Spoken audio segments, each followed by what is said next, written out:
upcoming gubernatorial election. Corbett has said he would sign the bill. Is that case? That is correct.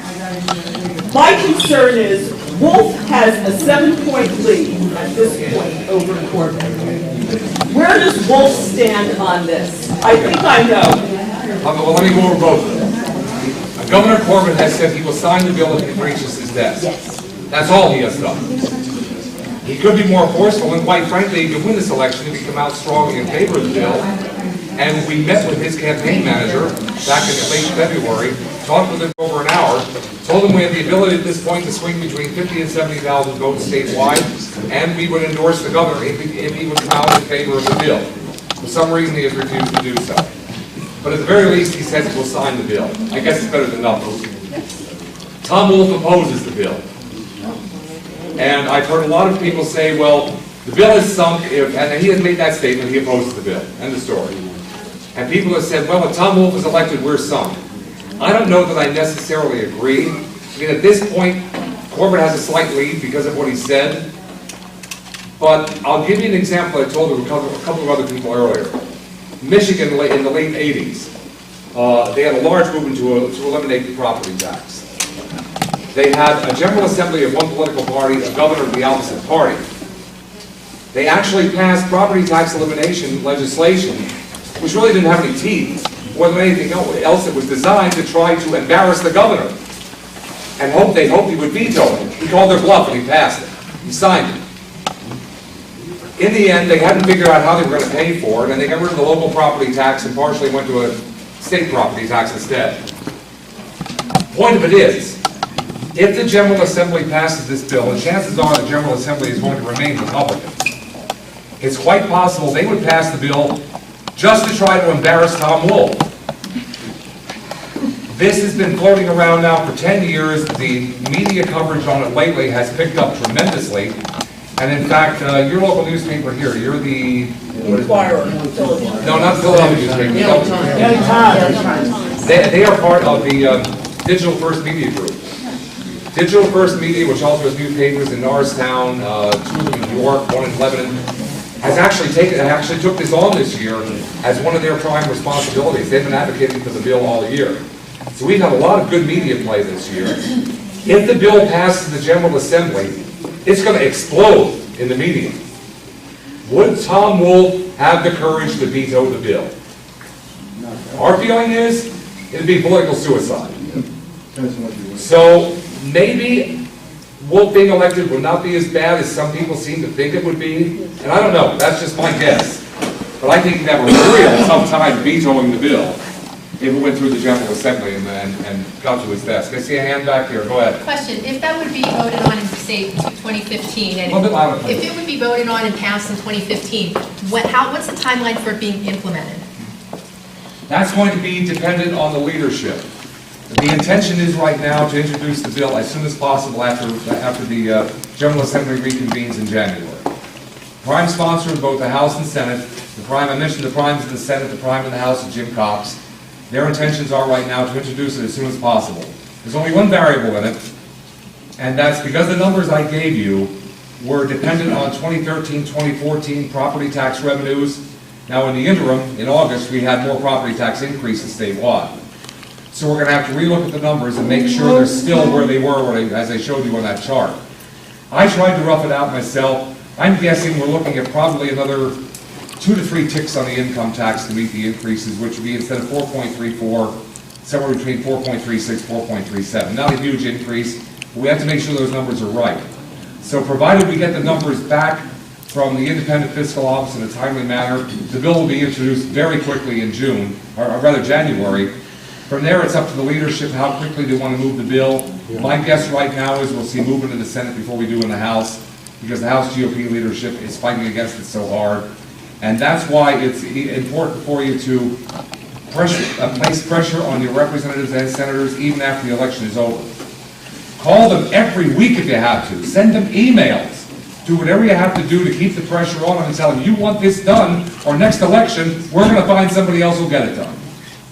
Don't let them let them have any outs. Other questions? Let me move on to one other. I'll come back to you. Yes, ma'am. Dominic Pileggi opposing this bill, like everything else that we look at? Okay, let me tell you about Senator Pileggi. Someone asked me earlier if I was going to beat up on him tonight. Senator Pileggi, in the past, has opposed the bill, and as majority leader, refused to allow it to move. He bubbled up, that was the end of it. This session, he allowed the bill to move. We got a vote in the Finance Committee, and it passed. Went to the House floor, Senate floor rather, and a lot of people don't quite understand the process. They think it's a single vote, and that's it. It's not. Any bill going through the House or Senate is actually voted on 3 times in each chamber. It's called first, second, and third consideration. First consideration generally is a rubber stamp. Second consideration is where amendments are added, and if there are amendments added, the bill is then re-referred to another committee for study. In this case, it would have been appropriations. And after they finish with it, if they pass it through, it goes for final consideration and passage. It went through first consideration, no problem.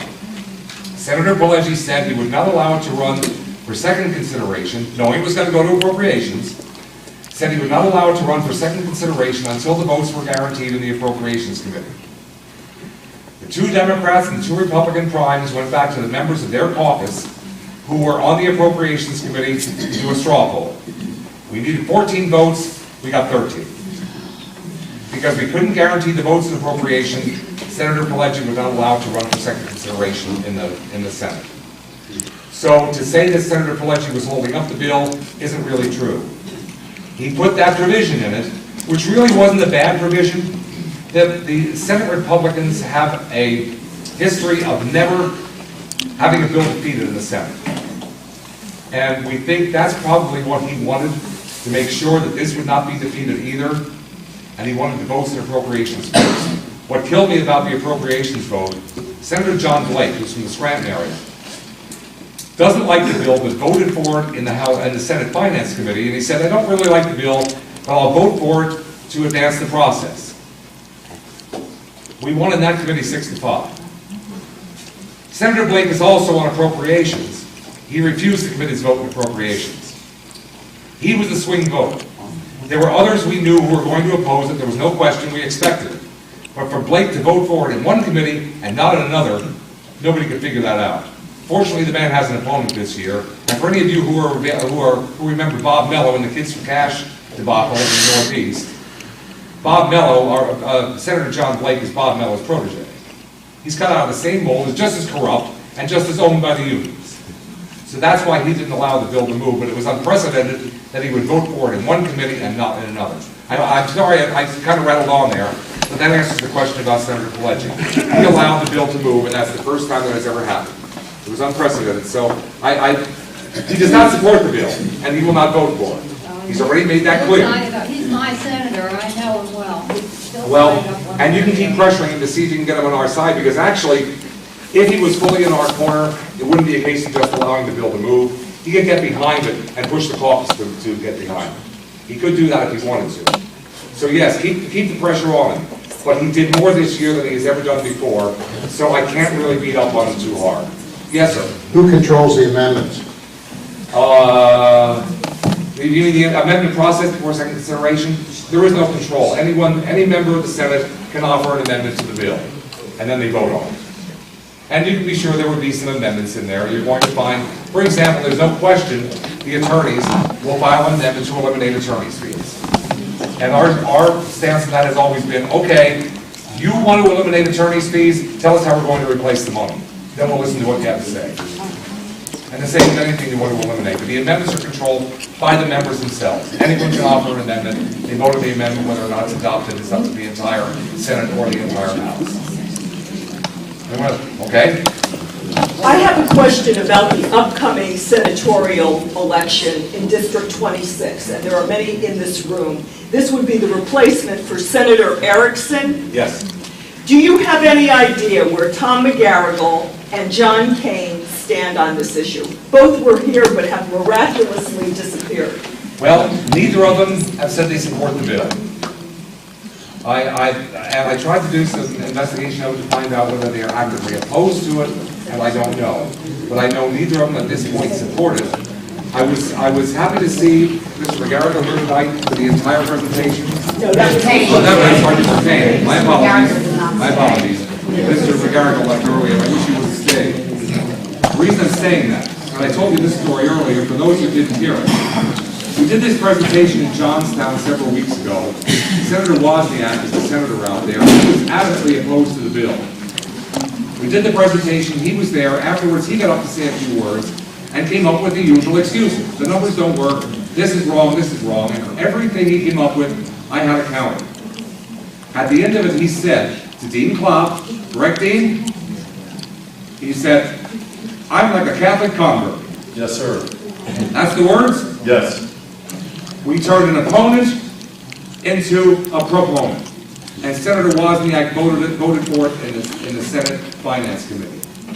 And that's why I was hoping both senatorial candidates would be here tonight to hear the full story, unvarnished truth, and maybe it'll change their mind. At least Mr. King was here. Pressure him. Let him know. We have folks who are saying if neither of the candidates in my district support the bill, I'm writing in SB 76. Neither of them are going to get my vote. We're writing in your name. Pardon? I said, we're going to write you in. Yes.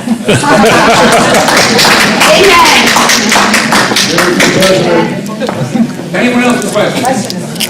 I'm going to tell, let's go back to something else. Back here. Hi, quick question.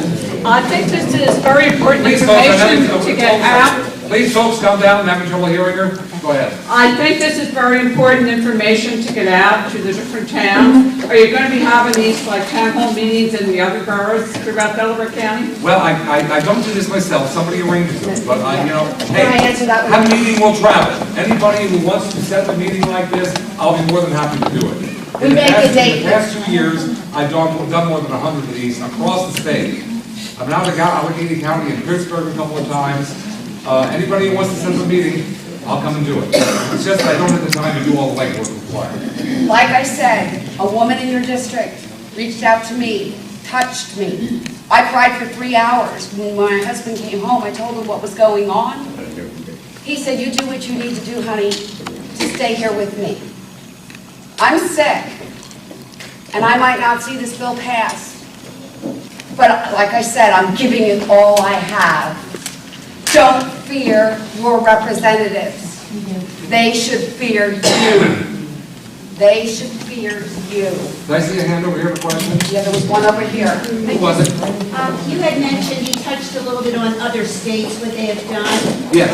Have many moved to this system, and has there been a fair amount of success in moving to this with other states? No one has done this. No one has done this. No, and again, I'll go back to what I said earlier. Other states already have a broad tax base, sales tax base. We do not. That's why it's such a unique opportunity for us. It's far more difficult for other states to do it, although I will mention that there are many states that almost fully fund their schools at the state level. Right across the border in Delaware. You can have identical properties on either side of the border. The property on the Pennsylvania side paying $6,000 a year, the one on the Delaware side paying $300. Because they pretty much fund their schools from the state level already, so they have no reason to do that. We are just taking it back to that, and in fact, constitutionally, the school boards should not even have the ability to levy the tax. The ability to levy taxes is given to government bodies, meaning your town council, your county commissioners. School boards are not government bodies. They're bodies of government. They're administrative agencies. And constitutionally, they shouldn't even have this ability. It was given to them in 1965, Act 511, by a cowardly legislature that did not want to raise state-level taxes to pay for education, and instead let the school boards do the dirty work for them. They shouldn't even be allowed to do it. The Pennsylvania Constitution says it is the sole responsibility of the General Assembly to provide for a thorough and efficient system of education to serve the residents of the Commonwealth. General Assembly, not local school boards. And all we're saying is, General Assembly, take the responsibility back instead of driving it down to people who don't have the ability, in most cases, or the proper training to handle it. Do it back where it belongs. All we're doing is returning it to the state where it should be in the first place.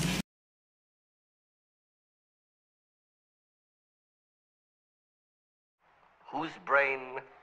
Abby someone. Abby someone. Abby who? Abby normal.